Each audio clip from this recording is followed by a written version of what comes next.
Bismillahirrahmanirrahim. Assalamualaikum warahmatullahi wabarakatuh. Alhamdulillah alladzi arsala rasulahu bil huda wa dinil haqq liyudhhirahu 'ala ad-din kullihi walau karihal kafirun. أشهد أن لا إله إلا الله وحده لا شريك له وأشهد أن محمدا عبده ورسوله أما بعد فيقول ربنا تبارك وتعالى يا أيها الذين آمنوا اتقوا الله حق تقاته ولا تموتن إلا وأنتم مسلمون يا أيها الذين آمنوا اتقوا الله وقولوا قولا سديدا يصلح لكم أعمالكم ويغفر لكم ذنوبكم ومن يطع الله ورسوله فقد فاز فوزا عظيما. Ma'asyiral ikhwan rahimani wa rahimakumullah.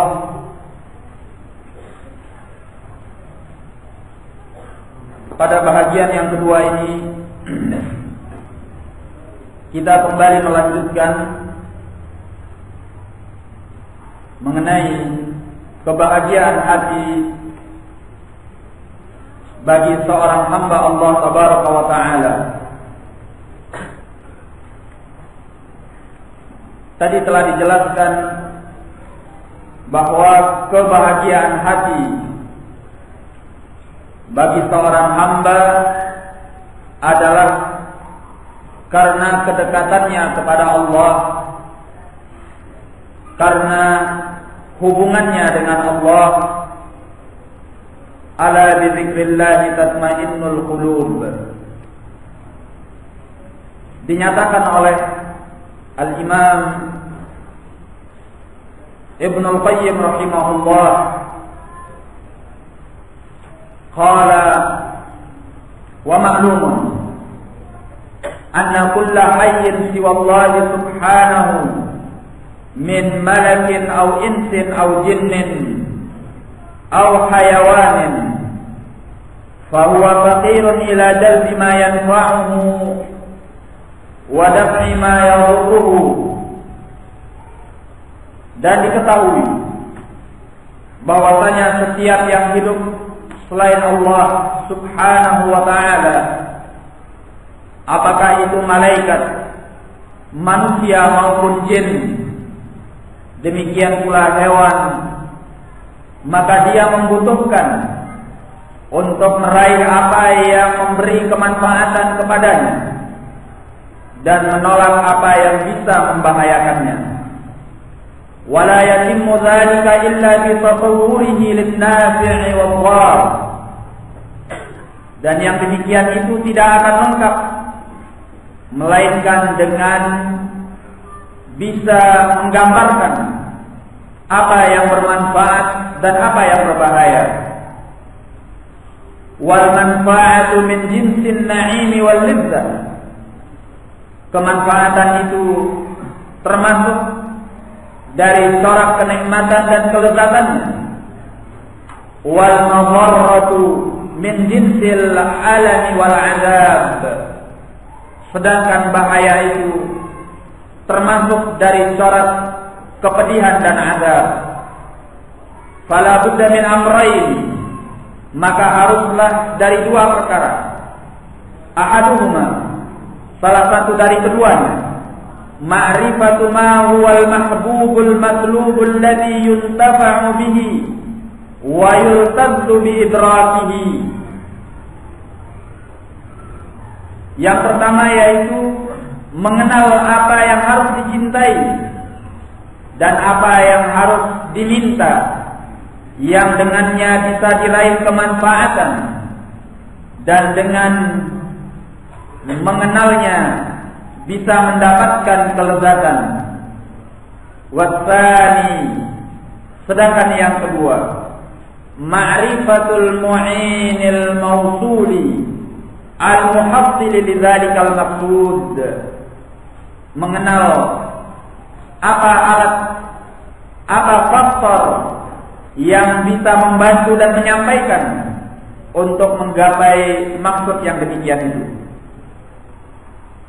Jadi dari penjelasan beliau bahwa setiap makhluk yang hidup selain Allah membutuhkan untuk mendapat kemanfaatannya dan menolak kemudaratannya. Maka untuk mendapatkan kemanfaatannya serta menolak kemudaratannya, seorang hamba harus mengenal dua hal. Pertama, mengenal siapa zat yang harus dia cintai, yang bisa membantunya untuk mendapatkan kemanfaatan itu. Kemudian yang kedua, mengenal faktor yang bisa membantu dan menyampaikannya untuk mendapatkan apa yang dimaksudnya. Nah, kemudian kata beliau, wa bi izai dzalika amrani akhiran, dan di balik itu ada dua perkara yang lainnya. Ahaduhuma makruhun baghidhun dhar, salah satu dari keduanya adalah perkara yang dibenci dan berbahaya. Watsani mu'inun dafi'un lahu anhu, yang kedua faktor yang akan menolaknya. Fahadi arba'atu asya, berarti ini semua ada 4 perkara. Ahaduha, yang pertama, amrun huwa mahbubun matlubul wujud, perkara yang dicintai dan diinginkan keberadaannya. As-tsani amrun makruhun matlubul adam, perkara yang tidak disukai dan tidak diinginkan keberadaannya. As-tsalits al-wasilatu ila daf'il makruh, yang ketiga adalah sarana yang bisa menyampaikan untuk menolak perkara yang tidak diinginkan itu. Ar-rabi', yang keempat, al-wasilatu ila daf'il makruh ila nailil matlub, al-wasilatu ila nailil matlub, yang keempat adalah sarana untuk menggapai apa yang diinginkan. Fahadhil umurul arba'atu dharuriyyatun lil 'abdi, bal wa likulli hayawanin la yaqumu wujuduhu wa salahuhu illa biha. 4 perkara ini adalah kebutuhan yang primer bagi setiap hamba, bahkan bagi setiap makhluk hidup. Tidak mungkin keberadaannya dan kemaslahatannya tanpa 4 perkara ini. 4 perkara itu adalah, pertama, perkara yang harus dicintai dan diinginkan. Yang kedua, sarana untuk sampai kepada yang dicintai dan diinginkan itu. Ini adalah kemaslahatan, kemanfaatan. Yang ketiga, perkara yang tidak disukai, tidak disenangi, dan tidak diinginkan keberadaannya. Yang keempat, sarana untuk menjauhkan kita dari apa yang tidak disukai dan tidak disenangi itu.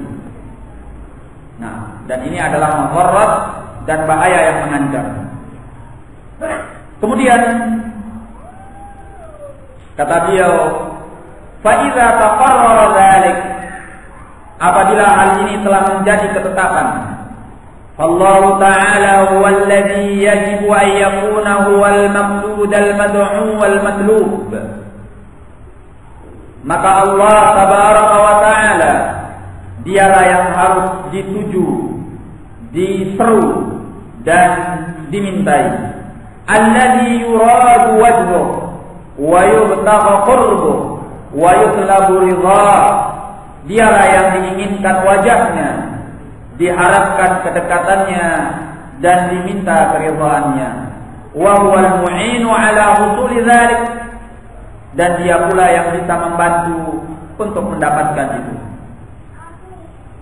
Nah, berarti dua hal yang di atas, perkara yang dicintai dan sarana yang bisa membantu menyampaikan kita kepadanya adalah Allah Tabaraka wa Ta'ala. Yang dicintai sepatutnya adalah Allah, ya. Yang diinginkan itu hendaknya Allah, yang dituju itu adalah Allah. Dan yang bisa membantu kita untuk sampai kepada Allah juga Allah, dengan taufiknya dan hidayahnya, ya. Maka kalau seorang hamba ingin mendapatkan kemanfaatan yang dia cintai, yang dia inginkan, itu semua berada pada Allah Tabaraka wa Ta'ala. Di tangannya segala sesuatu, ya. Di dalam kekuasaannya segala kemanfaatan dan segala kebaikan. Kalau kita ingin mendapatkannya, maka kita butuh kepada bantuan Allah, butuh kepada izin dan kemahakuasaan Allah Tabaraka wa Ta'ala. Maka apabila seorang hamba ingin meraih kebahagiaan, maka dia butuh dekat dengan Allah Tabaraka wa Ta'ala, ya. Zat yang maha memiliki segala kemaslahatan, segala kemanfaatan dan segala kebaikan. Kemudian kata beliau, wa ubudiyatu ma siwahu wal iltifatu ilaihi wa ta'alluqu bihi huwal makruhu dhar. Menghambakan diri, mengibadahi yang selain Allah, menolak kepada yang selainnya, bergantung dengan yang selainnya, merupakan perkara yang tidak disukai dan membahayakan. Wallahu wal mu'inu ala dhukmi.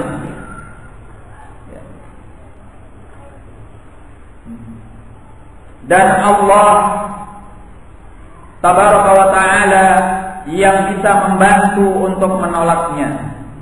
Jadi kata beliau, perkara yang ketiga dan yang keempat, ya, yaitu mengibadahi yang selain Allah Tabaraka wa Ta'ala.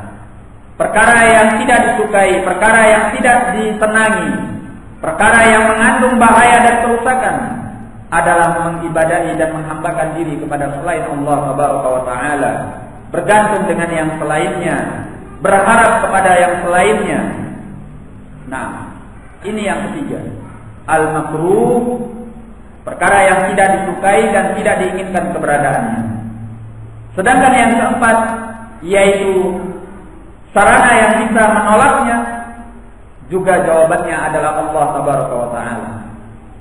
Dialah Allah yang maha kuasa, dialah Allah yang maha mampu untuk menolak segala bahaya yang akan menimpa makhluk yang hidup yang ada di muka bumi ini, ya. Allah Tabaraka wa Ta'ala yang bisa memalingkan seorang hamba dari mengibadahi yang selainnya dan bahaya yang terkandung di dalamnya. Nah, maka inti daripada kebahagiaan itu adalah kita bersama Allah, ya. Kita bersama Allah. Apabila Allah bersama kita, maka berarti kita akan meraih kemanfaatan yang kita inginkan. Bila Allah bersama kita, berarti bahwa kita akan terhindar dari bahaya yang tidak kita harapkan. Makanya Nabi sallallahu alaihi wa ala alihi wasallam tatkala beliau hijrah, ya, bersama Abu Bakar radhiyallahu taala anhuma, radhiyallahu taala anhu, dan ketika mereka tersesat serta terkepung di dalam Ghar Hira, di dalam Ghar Tur, ya, di dalam gua Tur, Abu Bakar radhiyallahu anhu menangis, ya. Menangis bukan karena takut terhadap dirinya. Beliau menangis karena mengkhawatirkan Nabi sallallahu alaihi wa ala alihi wasallam. Bahaya mengancam kaum musyrikin sudah sampai di mulut gua. Ya. Bahkan sebagian mereka sudah sampai di atas punggung gua. Ya. Ini sangat mengkhawatirkan, mengancam akan keselamatan Nabi Shallallahu Alaihi Wasallam. Apa yang digunakan oleh Nabi Shallallahu Alaihi Wasallam untuk menenangkan Abu Bakar dalam kondisi genting yang sangat mencekam ini. Dan kita bisa bayangkan betapa mencekamnya suasana pada waktu itu. Orang yang sedang dikejar-kejar oleh musuh untuk dilenyapkan, untuk dibunuh. Dalam keadaan musuh sudah mendekat, hampir mendapati mereka. Sudah di mulut gua. Ya. Nabi Shallallahu Alaihi Wasallam mendatangkan ketenangan yang hebat, ketenangan yang luar biasa, yang bisa menenteramkan suasana pada waktu itu, menenangkan beliau dan menenangkan Abu Bakar. Kita kenal pernyataan beliau yang ma'ruf, ma ra'yuka ya Aba Bakrin bisnaini Allahu sadisuhuma. Apa pendapatmu wahai Abu Bakar dengan dua orang Allah yang ketiganya? Tenang, nyaman, tentram pada waktu itu, melegakan hati Abu Bakar radhiyallahu anhu. Karena kalau Allah tabaraka wa ta'ala yang sudah bersama mereka, siapa dari kalangan makhluk yang bisa membahayakan mereka? Tidak ada sehebat apapun makhluk di muka bumi ini yang bisa membahayakan orang yang telah dilindungi oleh Allah tabaraka wa ta'ala. Ya. Bagi al-qalbus sahih, al-hayy, kedekatan Allah yang demikian rupa ini yang melindungi mereka cukup untuk menenangkan hati mereka dalam kondisi-kondisi genting yang sangat mencekam. Ya. Tapi kalau hati berpenyakit, al-qalbul marid, apalagi kalau hati itu adalah al-qalbul mayyit, dalam kondisi-kondisi genting yang mencekam, pernyataan ini tidak akan memberikan ketenangan. Kenapa? Karena hatinya berpenyakit. Di waktu tidak adanya bahaya, dia tidak dekat dengan Allah tabaraka wa ta'ala. Nah, subhanallah, Allah juga menyebutkan tentang Nabi Musa dan Nabi Harun. Ya, Nabi Musa dan Nabi Harun, sebagaimana di dalam Al-Quran, Allah menghibur keduanya ketika akan mendatangi Fir'aun, seorang penguasa yang sangat zalim dan aniaya, kejam, bengis, sadis. Ya. Allah menyatakan kepada keduanya, innani ma'akuma asma'u wa ara. Sungguhnya aku bersama kalian berdua, aku mendengar dan aku melihat. Ketenangan dan kenyamanan yang diberikan oleh Allah, jaminan perlindungan kepada Nabi Musa dan Nabi Harun, ya, bahwa Allah mendengar dan melihat keduanya. Jangan takut sama Fir'aun. Allah Maha Kuasa atas segala sesuatu. Ya. Maka tidak ada kemanfaatan dan tidak ada mara bahaya kecuali berada di tangan Allah tabaraka wa ta'ala. Kalau kita dekat dengan Allah, berarti kemanfaatan itu ada di hadapan kita dan bahaya itu jauh daripada kita. Nah, barakallahu fiikum.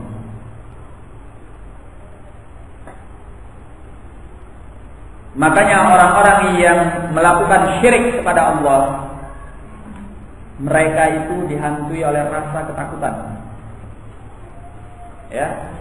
Mereka dihantui oleh rasa ketakutan dan rasa kecemasan, apalagi dalam kondisi-kondisi genting. Makanya dinyatakan oleh Allah di dalam Al-Quran, ya ayyuhalladzina tayyib. Allah menyatakan,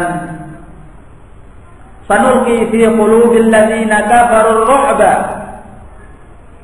Allah menyatakan, kami akan letakkan pada hati orang-orang yang kafir itu rasa takut dan cemas. Sanulqi fi qulubil ladzina kafaru ru'ba bima asyraku billahi ma lam yunzil bihi sultanan. Kami akan letakkan pada hati-hati orang-orang yang kafir rasa takut dan cemas karena mereka berbuat syirik terhadap apa yang tidak Allah turunkan padanya kekuasaan. Ya. Orang-orang yang menyekutukan Allah, bergantung kepada selain Allah, berharap kepada selain Allah, bukan yang datang kepadanya adalah rasa tenang, rasa nyaman, rasa tentram, tapi yang datang kepadanya adalah ketakutan. Yang datang kepadanya adalah kecemasan. Ketakutan dan kecemasan serta kekhawatiran itu adalah sesuatu yang batini, ya, sesuatu yang menimpa jiwa dan batin, bukan sesuatu yang fisik. Ya. Maka kekuatan apapun yang dimiliki oleh seorang hamba, tetapi kalau hatinya disertai dengan rasa takut, rasa cemas, rasa khawatir, maka kekuatan itu tidak akan bermanfaat untuk menolak bahaya. Disinilah rahasia kenapa orang-orang kafir kalau berhadapan dengan orang-orang yang beriman yang dilindungi oleh Allah Tabaraka wa Ta'ala, mereka tidak akan menang biiznillah Tabaraka wa Ta'ala. Sebesar apapun kekuatan mereka, sebesar apapun kehebatan mereka. Kenapa? Karena batin itu adalah inti kekuatan. Kalau batin kita sudah diserang, hati kita sudah diserang oleh rasa takut, rasa cemas, rasa khawatir, maka tidak ada kekuatan sehebat apapun yang bisa menolak bahaya daripada kita. Ya. Tapi kalau yang datang adalah rasa aman, nyaman, tentram, merasa dilindungi oleh Allah, sepenakut-penakut manusia dia akan menjadi seorang yang berani. Walaupun dia memiliki kekuatan ala kadarnya. Dan ini terjadi. Sejarah membuktikan bagaimana dalam perang Badar, bagaimana dalam perang Uhud, bagaimana dalam perang-perang yang lainnya. Kekuatan psikologis dengan merasa aman, merasa nyaman, merasa dilindungi, ini adalah kekuatan yang mengalahkan kekuatan fisik. Ya. Makanya orang yang ingin meraih kemanfaatan, menolak madharah, dia harus dekat dengan Allah, bukan dengan berharap kepada selain Allah Tabaraka wa Ta'ala. Makanya orang-orang musyrik, ya, tatkala mereka diancam oleh bahaya, diceritakan oleh Allah di dalam Al-Quran, mereka tidak minta kepada berhala-berhala mereka, ya, tetapi mereka mintanya sama Allah. Ya. Allah menyatakan di dalam Al-Quran, falamma rakibu fil fulki da'awullaha mukhlishina lahuddin. Kata Allah, tatkala mereka berlayar di atas kapal, artinya tatkala mereka diterpa oleh ombak dan badai yang mengancam keselamatan mereka, da'awullaha mukhlishina lahuddin. Kata Allah, justru mereka itu, yakni yang dimaksud adalah orang-orang musyrik di masa Nabi. Mereka berdoa kepada Allah dengan memurnikan agama seluruhnya untuk Allah. Lupa akan berhala-berhala mereka. Mereka tidak ingat sama Uzza, Manat, Lat, Hubbal dan yang lainnya. Yang mereka ingat adalah Allah. Ya. Falamma najjahum ilal barri idza hum yusyrikun. Kata Allah, tatkala Allah selamatkan mereka ke daratan, mereka kembali berbuat syirik. Ya. Ini orang-orang musyrik. Dan bagaimana kalau seandainya yang mendekatkan diri, yang mengharapkan kemanfaatan, menolak madharah itu adalah orang-orang yang beriman kepada Allah. Dia bergantung kepada Allah. meletakkan semua asa dan harapannya kepada Allah, bukankah Allah tabaraka wa ta'ala akan melindungi dia dan bersamanya di dalam menghadapi masalah-masalahnya? Maka kalau ingin mendapatkan kebahagiaan, dekatkan diri kepada Allah tabaraka wa ta'ala, karena itu adalah inti segalanya. Nah, dan Nabi sallallahu alaihi wa ala alihi wasallam banyak di dalam zikir-zikir beliau mengajari kita untuk dekat dengan Allah. Ya. Kata Ibnu Qayyim rahimahullah, kama qala a'raful khalqi bihi, sebagaimana yang dikatakan oleh makhluk yang paling mengenal Allah, yaitu Nabi-Nya sallallahu alaihi wasallam. A'udzu biridhaka min sakhatik wa a'udzu bimu'afatika min 'uqubatik wa a'udzu bika minka. Hadis ini diriwayatkan oleh Al-Imam Muslim dari Aisyah radhiyallahu anha. Beliau menyatakan, aku berlindung dengan ridhamu dari kemurkaanmu, aku berlindung dengan keselamatanmu dari siksamu, dan aku berlindung dengan zatmu daripada zatmu. Nah, segala mara bahaya, segala perkara yang mengancam, itu datangnya dari Allah. Kalau kita ingin berlindung, minta kepada zat yang menguasainya, jangan minta kepada yang lainnya. Nah, Allahumma inni aslamtu nafsi ilaika wa wajjahtu wajhi ilaika wa fawwadtu amri ilaika wa alja'tu dhahri ilaika raghbatan wa rahbatan ilaika la malja'a wa la manja minka illa ilaika. Dikeluarkan oleh Al-Bukhari dan Muslim dari hadis Al-Bara bin Azib. Beliau berkata dalam riwayat lain, ya Allah, sesungguhnya aku pasrahkan diriku hanya kepadamu, aku hadapkan wajahku hanya kepadamu, aku serahkan segala urusanku hanya kepadamu, aku sandarkan punggungku hanya kepadamu, dalam keadaan mengharap dan cemas kepadamu.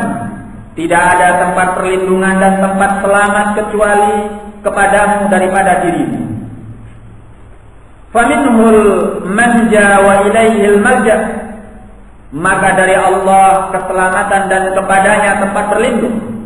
Wa bihil isti'adzatu min syarri ma huwa kainun bi masyiatihi wa qudratihi, dan dialah tempat memohon perlindungan dari segala keburukan yang terjadi dengan kehendaknya dan takdirnya. Fal i'adzatu fi'luhu wal musta'adzu minhu fi'luhu aw maf'uluhu alladzi khalaqahu bi masyiatihi. Melindungi itu adalah perbuatan Allah. Yang dimohon perlindungannya adalah dari perbuatannya adalah perbuatan Allah yang dia menciptakannya dengan kehendaknya. Artinya bahwa bahaya yang datang itu juga datangnya dari Allah tabaraka wa ta'ala. Fal amru kulluhu lahu wal hamdu kulluhu lahu wal mulku kulluhu lahu wal khairu kulluhu fi yadihi la yuhsi ahadun min khalqihi sana'an 'alayhi bal huwa kama athna 'ala nafsihi wa fawqa ma yusni 'alayhi kullu ahadin min khalqihi. Nah, kata beliau, maka segala urusan itu berada untuk Allah, segala puji untuk Allah, segala kekuasaan milik Allah, segala kebaikan berada di kedua tangannya. Seorang pun tidak bisa menghitung sanjungan atasnya. Dia sebagaimana yang dia puji atas dirinya sendiri, bahkan di atas apa yang dipuji oleh setiap makhluk kepadanya. Wahada karena salahul abdi wa ta'adatuhu fi tahqiqi makna qawlihi iyyaka na'budu wa iyyaka nasta'in. Oleh karena itu kata beliau, kebaikan dan kebahagiaan seorang hamba di dalam merealisasikan makna ucapannya iyyaka na'budu wa iyyaka nasta'in, kepadamu kami beribadah dan kepadamu kami mohon pertolongan. Fa innal ubudiyyata tatadhammanul matlub lakin ala akmalil wujuh wal musta'anu huwa alladhi yusta'anu bihi 'ala al-matlub. Maka penghambaan diri itu mengandung perkara yang diinginkan dalam bentuk yang paling sempurna. Zat yang dimintai perlindungan adalah zat yang dimintai perlindungan dengannya di atas perkara yang diinginkan itu. Nah, jadi intinya bahwa seorang hamba kalau ingin mendapatkan kemanfaatan, terhindar daripada bahaya, maka hendaklah dia menghadapkan diri kepada Allah Tabaraka wa Ta'ala dan mendekatkan diri kepadanya. Nah, oleh karena itu ikhwani fiddin rahimani wa rahimakumullah, kebahagiaan hidup itu terletak pada tauhid. Dan inti daripada tauhid itu adalah keimanan, penghambaan diri kita yang ada di dalam hati kita. Ya. Amalan-amalan fisik itu hanya fasilitas, sarana untuk mendekatkan, tapi dia bukan ini. Kita jangan salah sangka.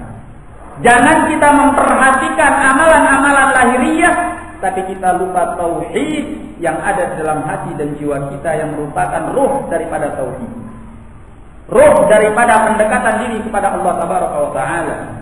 Apa artinya kita sholat, puasa, zakat, haji, ini, itu segala macam dari amalan-amalan ta'ah, kalau tidak ada penghambaan diri dan ketundukan hati yang dalam kepada Allah Tabaraka wa Ta'ala.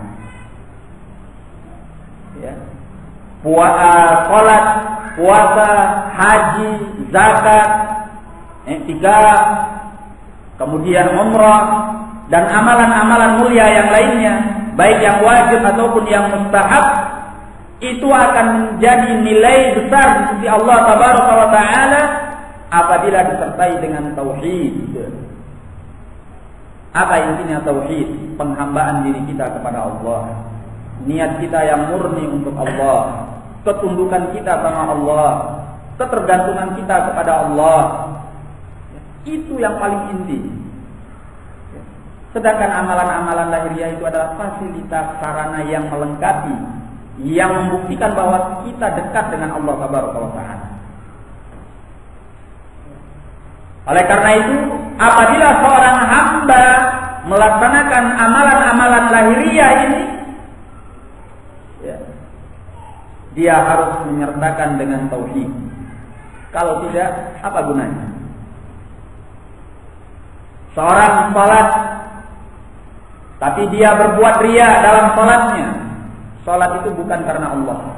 Manfaatkah yang demikian? La. Puasa bukan karena Allah, tetapi karena yang selainnya, apakah itu bermanfaat? Demikian pula zakat, demikian pula haji dan yang lainnya. Betapa banyak orang yang melaksanakan seremonial, amalan-amalan ibadah dari yang satu kepada yang lainnya, tetapi tidak punya nilai dari Allah Tabaraka wa Ta'ala. Mengenai puasa, Nabi Sallallahu Alaihi Wasallam menyatakan betapa banyak orang yang puasa tetapi dia tidak mendapatkan dari puasanya kecuali hanya haus dan lapar. Ya. Nah, seorang yang sholat, dua orang yang sholat bersebelahan, antara satu dengan yang lainnya dalam satu shaf, yang satu dalam keadaan dekat dengan Allah, yang satu justru berada di dalam murka Allah Tabaraka wa Ta'ala. Karena yang satu beribadah karena Allah, menghadirkan hati, memahami apa yang dia baca, merasa dia sedang berhubungan dengan Allah. Sementara yang satu dia salat dalam keadaan riya, yang merupakan syirkun asghar, padahal mereka bersebelahan dalam satu shaf, kakinya merapat dengan yang lain, bahunya merapat dengan yang lain. Ya. Sama-sama meletakkan tangan di atas dadanya. Sama-sama dalam keadaan salat, yang satu sedang berada fi rawdhin min riyadil jannah, yang satu sedang fi hafrin min asfarin nar. Ya. Yang satu sedang berada di dalam taman-taman surga, sementara yang satu berada dalam jurang api neraka. Padahal kedua-duanya sedang apa? Salat. maka yang paling inti adalah tauhid, kedekatan dengan Allah Tabaraka wa Ta'ala. Ya. Jangan kita terfokus di dalam melaksanakan amalan-amalan lahiriah ini semata-mata mengamalkannya dengan aktivitas kebiasaan, hanya sekedar rutinitas. Ya. Tapi lakukanlah dengan pendalaman jiwa, menghadirkan hati, merasakan kedekatan dengan Allah sebagai ibadah kepada Allah. Nah, ya. Di antara amalan yang juga selalu dianjurkan oleh Nabi Shallallahu Alaihi Wasallam atau yang selalu disebutkan oleh Allah di dalam Al-Quran, yang dibarengkan dengan amalan as-salat, yaitu amalan an-nahr, menyembelih. Ya. Nah, karena menyembelih itu mengandung nilai tauhid yang luar biasa. Nabi Shallallahu Alaihi Wasallam katsirus salat, katsirun nahr, banyak salatnya, banyak menyembelihnya. Nah, karena pendalaman tauhid di dalam menyembelih itu cukup luar biasa. Seorang mengorbankan harta, mengeluarkan darah hewan dalam keadaan dia peruntukkan bagi Allah Tabaraka wa Ta'ala. Makanya orang yang menyembelih untuk selain Allah itu syirik, mengeluarkan dia dari Islam, sebagaimana yang dahulu dilakukan oleh kaum musyrikin. Maka siapa saja di masa ini menyerahkan penyembelihan untuk yang selain Allah, niatnya untuk mendekatkan diri kepada yang selain Allah, fahuwa musyrik kharijun 'anil Islam, musyrik yang keluar dari Islam. Nah, makanya Nabi sallallahu alaihi wa ala alihi wasallam menyatakan la'anallahu man dzabaha li ghairillah. Dalam riwayat Imam Muslim dari hadis Ali bin Abi Thalib, Allah melaknat siapa yang menyembelih untuk selain Allah. Nah, maka dalam kesempatan ini saya sedikit ingin menyinggung bahwa bagi para ikhwah yang melaksanakan amalan penyembelihan yang disyariatkan oleh Allah, seperti menyembelih kurban, demikian pula menyembelih al-aqiqah, atau bagi yang haji menyembelih al-hajju, hendaknya dia melakukan dengan tangannya sendiri, itu lebih baik. Walaupun boleh mewakilkan, ya, tapi alangkah baiknya dia melaksanakan dengan tangannya sendiri, supaya dia merasakan nilai tauhid yang ada di dalam penyembelihan itu. Ketika dia menyembelih dalam keadaan dia menghadirkan hati, ya, merasa bahwa dia sedang mendekatkan diri kepada Allah dan menegakkan tauhid, itu nilainya lebih. Nah, makanya Nabi Shallallahu Alaihi Wasallam banyak menyembelih. Ya, beliau menyembelih 63 ekor onta pada satu saat. Ya, nah, ini adalah perbuatan Nabi Shallallahu Alaihi Wasallam. Nah, dan niatkan bahwa itu adalah untuk menegakkan tauhid kepada Allah. Baik, barakallahu fiikum. Kemudian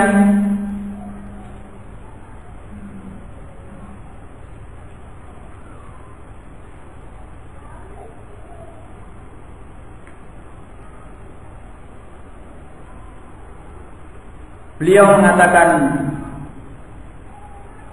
al-wajhul tsani, wajah yang kedua, inna Allah subhanahu wa ta'ala khalaqal khalqa li'ibadatihi al-jami'ati li ma'rifatihi wal inabati ilaihi wa mahabbatihi wal ikhlasi lah. Allah tabaraka wa ta'ala menciptakan makhluk untuk ibadah kepadanya, yang menggabungkan antara mengenalnya, kembali kepadanya, mencintainya dan ikhlas untuknya. Fa bi dzikrihi tatma'innu qulubuhum wa taskunu nufusuhum. Dengan berzikir kepadanya akan tenang hati-hati mereka dan akan tentram jiwa-jiwa mereka. Wa bi ru'yatihi fil akhirati taqirru 'uyunuhum. Dengan melihatnya di akhirat nanti akan menjadi sejuk pandangan-pandangan mereka. wa yatimmu na'imuhum, dan akan sempurna kenikmatan mereka. Fala yu'tihim fil akhirati syai'an huwa ahabbu ilaihim wala aqarru li'uyunihim wala an'amu liqulubihim minan nazari ilaihi. Maka tidaklah Allah memberi kepada mereka di akhirat nanti sesuatu yang lebih mereka sukai, sesuatu yang lebih menyejukkan pandangan mereka, sesuatu yang lebih mendatangkan kenikmatan kepada hati mereka, lebih daripada melihat kepada zatnya. Wasima'i kalamihi minhu bila wasitah, juga mendengarkan ucapan Allah tanpa perantara. Nah, orang yang merasa bahagia dengan Allah ketika di dunia karena mendekatkan diri kepada Allah, maka balasannya di akhirat nanti adalah dia melihat kepada wajah Allah di dalam surga. Dan melihat kepada wajah Allah itu adalah nikmat yang paling besar, ya, yang paling dicintai oleh penduduk surga, yang paling menenangkan hati penduduk surga, yang paling menyejukkan pandangan penduduk surga. Tidak ada yang lebih daripada itu. Ya. Mungkin sekarang kita tidak bisa merasakan kenapa melihat kepada wajah Allah itu melebihi segala kenikmatan surga yang lainnya. Padahal di surga itu ada segala kenikmatan apa yang kita inginkan. Kita ingin apa? Ada di sana.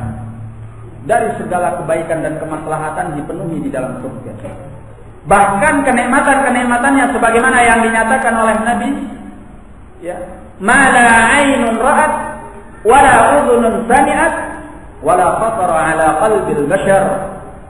Kenikmatan-kenikmatan yang tidak pernah dilihat oleh mata manusia, tidak pernah didengar oleh telinga manusia, tidak pernah terlintas di dalam hati manusia.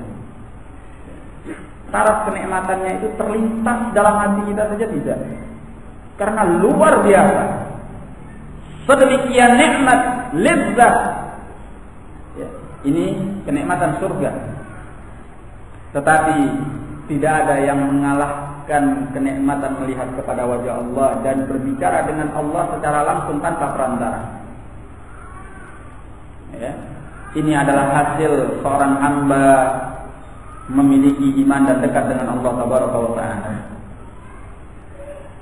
Nah, kemudian kata beliau, "Walam yu'tihim fid dunya syai'an khairan lahum, wala ahabba ilaihim wala aqarra li'uyunihim minal iman bihi wa mahabbatihi wasyauqi ila liqa'ihi wal unsi bi qarbihi wa tanahumi bi dzikrihi."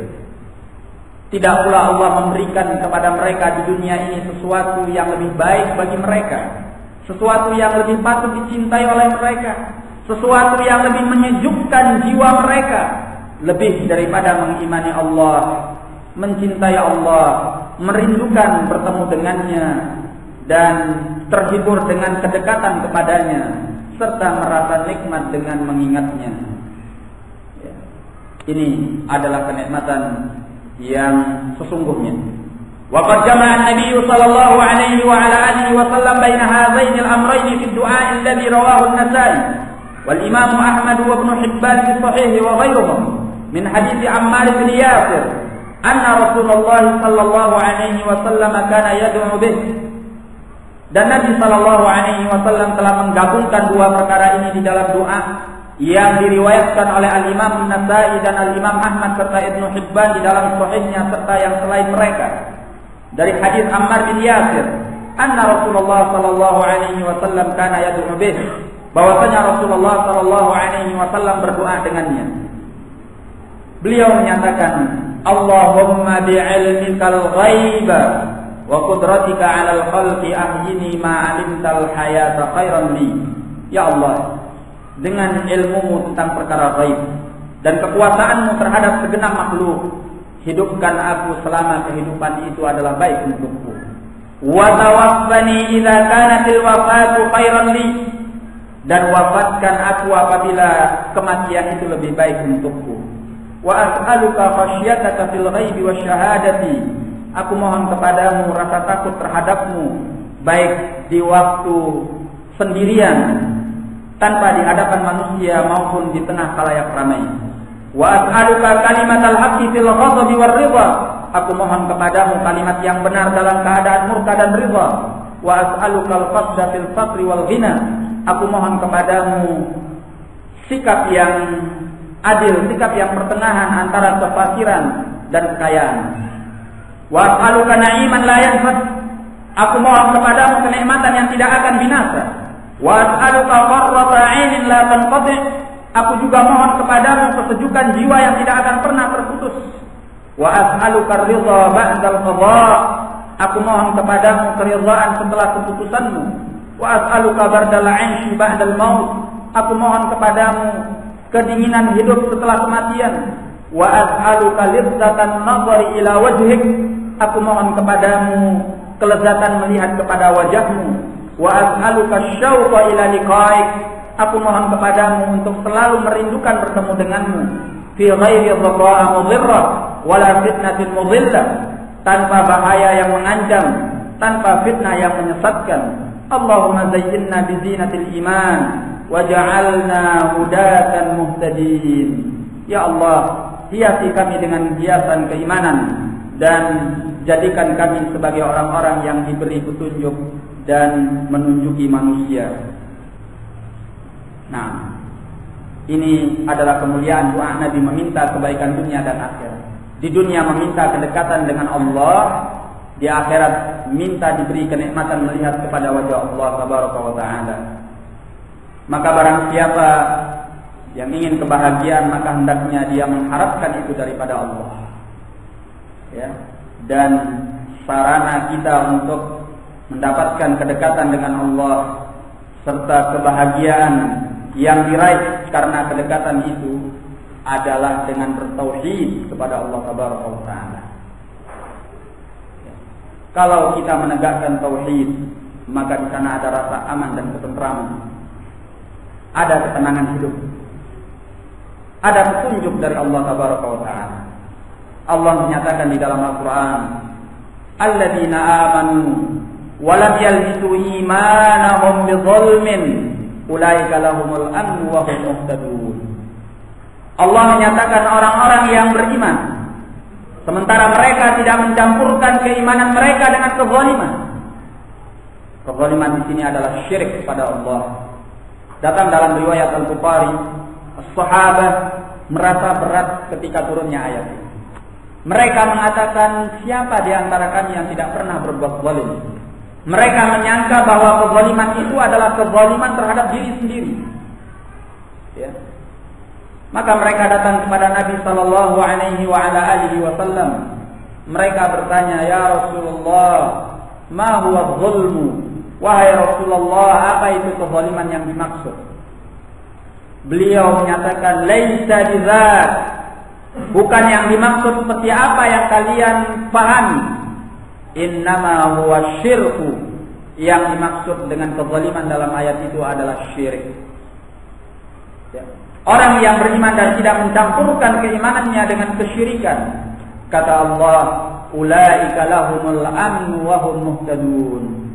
Mereka yang akan mendapatkan rasa aman dan mereka diberi petunjuk. Ya.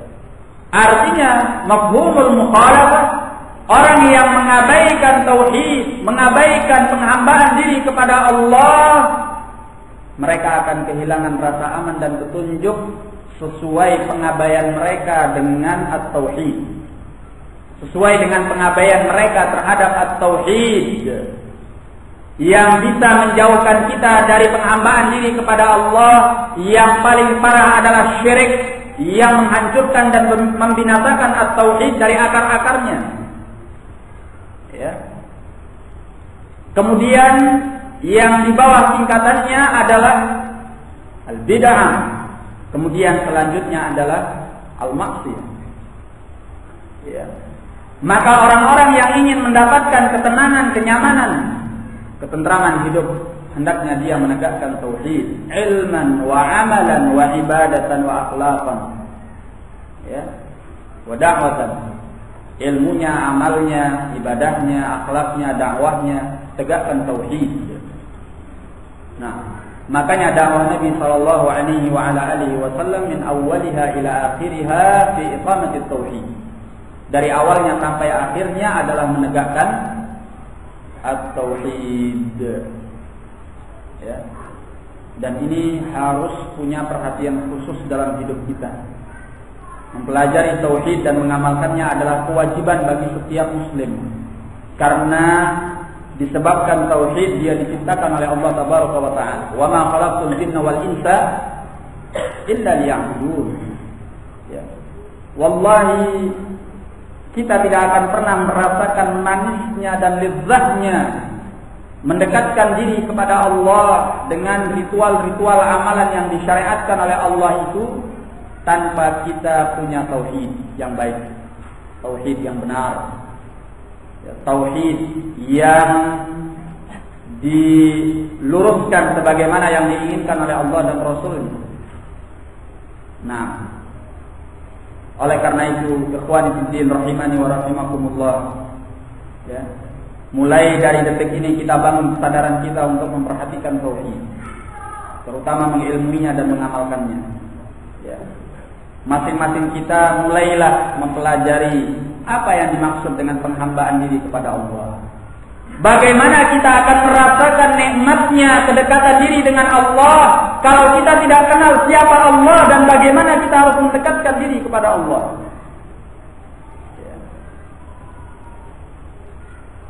Maka ritual-ritual yang kita lakukan itu selalu rasanya hampa.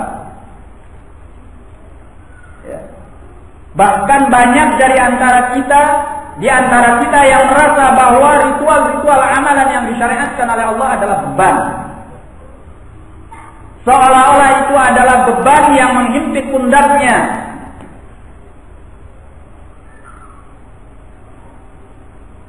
Ya. Kalau dia sudah merasa bahwa itu adalah beban, dia siap untuk meletakkan beban itu kalau dia harus bertentangan dengan kemaslahatan yang lain. Karena itu beban. Beda dengan orang yang merasa bahwa itu adalah kebutuhan. Kalau dia merasa bahwa itu adalah kebutuhan yang merupakan inti daripada kebahagiaannya, inti daripada ketenangan jiwanya, maka dia tidak akan rela meletakkan ibadah-ibadah itu demi hanya sedikit kemaslahatan duniawiyah, hanya demi kesenangan yang fana, yang semu, yang hampa dari kehidupan dunia ini. Karena dia merasa itulah kebahagiaan yang sesungguhnya. Nah, oleh karena itu ikhwani fiddin rahimani wa rahimakumullah, ya, jangan pernah berhenti untuk selalu mempelajari, memahami, membicarakan, ya, membahas, mendiskusikan perkara-perkara tauhid. Karena itu adalah inti dari Islam dan itu adalah inti daripada kebahagiaan hidup. Nah, kalau kita melihat bagaimana para sahabat Nabi sallallahu alaihi wa ala alihi wasallam yang dididik langsung dengan penanganan Nabi sallallahu alaihi wa ala alihi wasallam, mereka dibangun di atas ajaran tauhid yang mapan. Makanya para sahabat itu mereka adalah orang-orang yang militan dengan makna yang sungguhnya. Ya. Bukan militan dalam makna radikal yang membawa kerusakan kepada kaum muslimin dan manusia secara umum. Tapi militan dengan makna bahwa mereka adalah manusia tangguh di dalam menghadapi tantangan-tantangan hidup apapun bentuknya. Ya, mereka tidak bisa dibeli dengan kehidupan dunia. Ya, bahkan mereka selalu siap untuk menjual kesenangan dunia demi mendapatkan dan meraih petunjuk. Betapa banyak di antara mereka yang meninggalkan kesenangan demi mendekati Rasulullah sallallahu alaihi wasallam untuk mempelajari agamanya dan mendekatkan diri kepada Allah. Cukup sebagai contoh dari kehidupan mereka adalah bagaimana mereka berbondong-bondong pergi hijrah meninggalkan kota Makkah ke Al-Madinah. Dan itu bukan hal yang gampang. Di Mekah itu beberapa di antara mereka adalah orang-orang kaya yang punya harta, punya sanak keluarga, famili, tapi mereka tinggalkan demi untuk menyelamatkan agama mereka. Demikian pula kaum Ansar siap berbagi apa saja dari kehidupan dunia untuk melindungi saudaranya karena Islam, karena Allah Tabaraka wa Ta'ala. Bahkan sebagian mereka siap untuk membagi istrinya, kepemilikan yang paling spesial untuknya. Dia bagi, kalau memang itu dikehendaki. Ya, sebagian mereka menyatakan kepada yang lainnya, sebagaimana dalam riwayat Al-Bukhari, silakan kau pilih apa yang engkau suka dari istriku, kemudian aku akan ceraikan dan engkau nikah. Ya. Bagi mereka ini kepentingan dunia itu tidak lagi berpengaruh,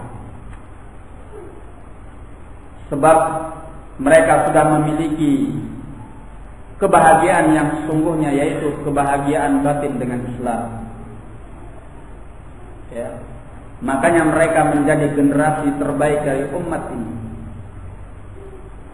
Maka rubahlah pola pikir dan pandangan kita dalam menatap hidup. Ya. Kalau selama ini kita mengukur bahwa kebahagiaan hidup itu selalu dengan harta, sekarang kita hendaknya memandang hidup dengan apa yang dipandang oleh Islam. Bahwa kebahagiaan hidup itu adalah dengan Allah dan bersama Allah. Ya. Dengan Allah dan bersama Allah. Nah, jangan sampai kita hanya menghiasi lahiriah kita dengan atribut yang syar'i, tapi pikiran dalam benak kita dan hati kita masih terpengaruh dengan pemahaman-pemahaman jahiliyah yang menyelisih Islam. Karena setiap yang menyelisih ajaran Allah dan Rasulnya adalah jahiliyah. Ya. Atribut yang kita tampilkan dalam penampilan lahiriah kita Islami, tetapi benak pikiran kita dan hati kita adalah jahili. Karena kita masih memandang hidup kepada materi, mengukur kebahagiaan adalah materi, bukan kepada kedekatan dengan Allah dan Rasulnya sallallahu alaihi wasallam.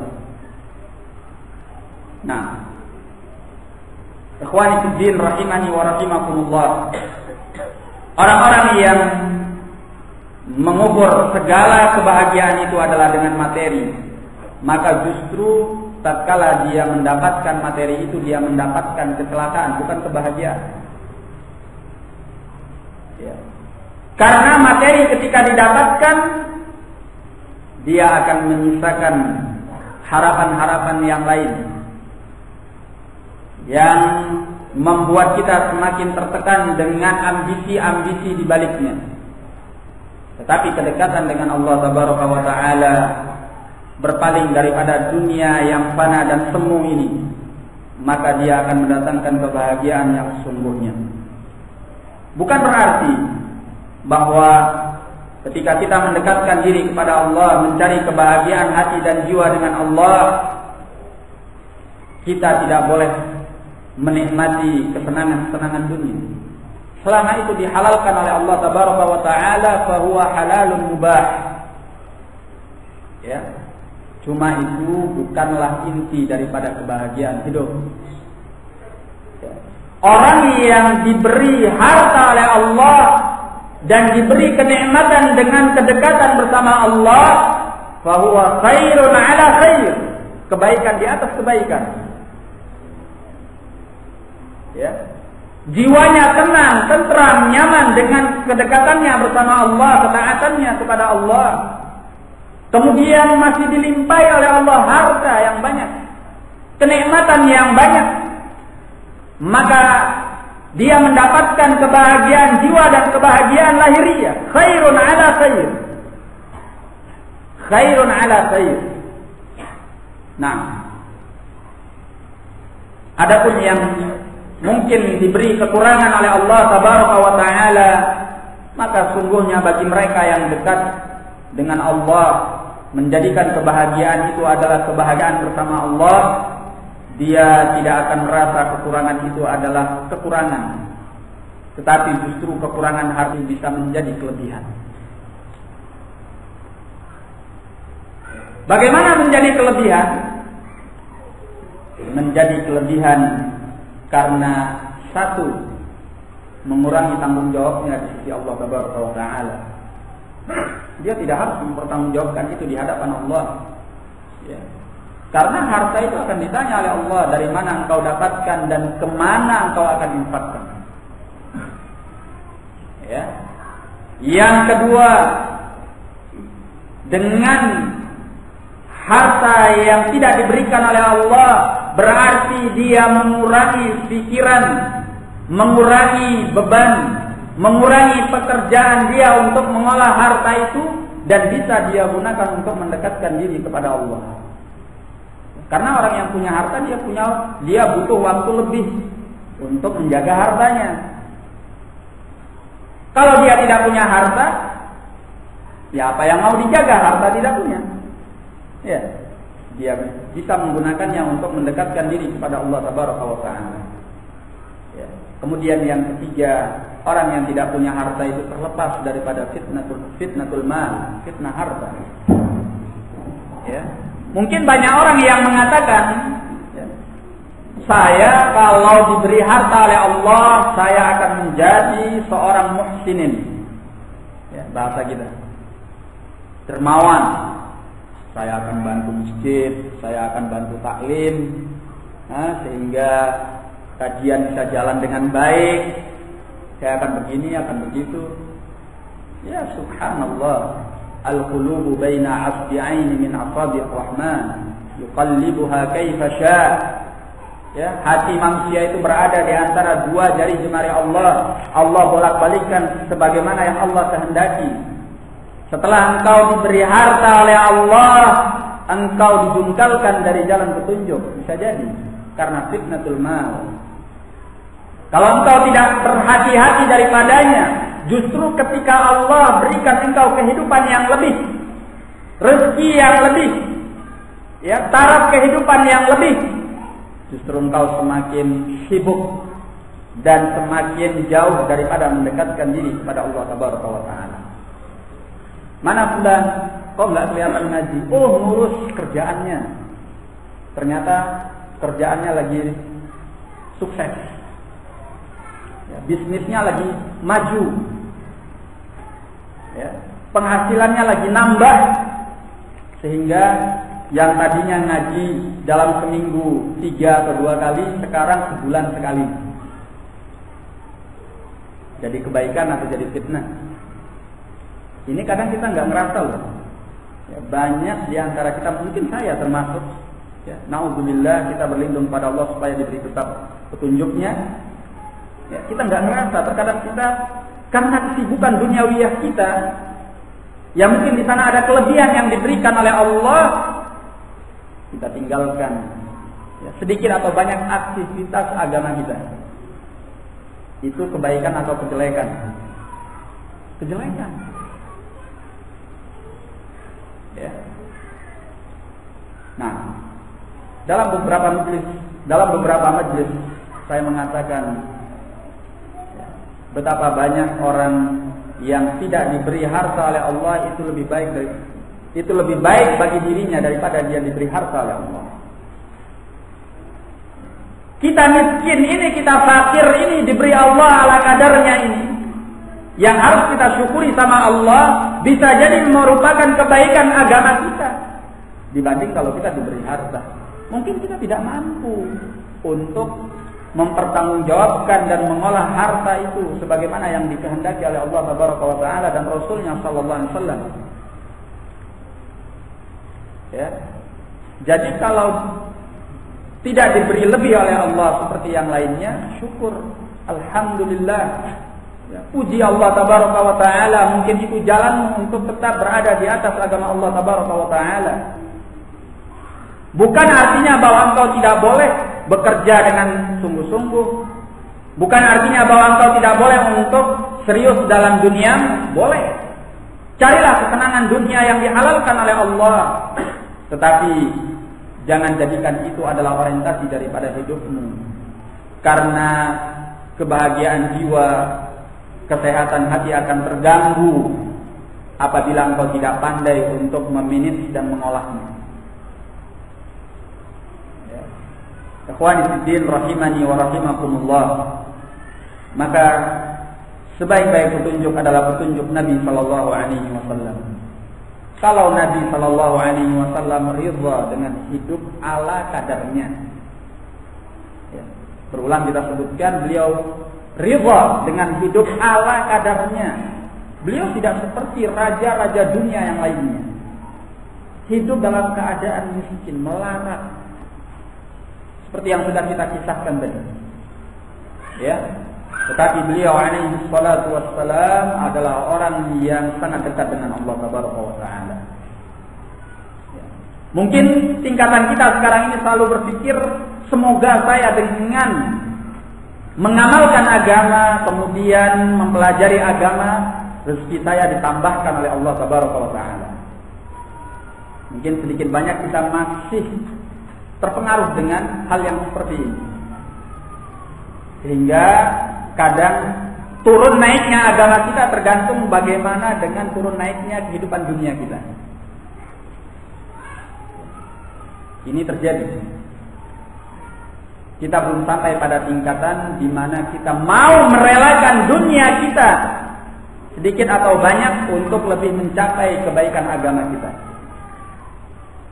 Saya tinggalkan ini karena ini bertentangan dengan agama saya. Saya tinggalkan ini karena ini merusak rutinitas ibadah saya.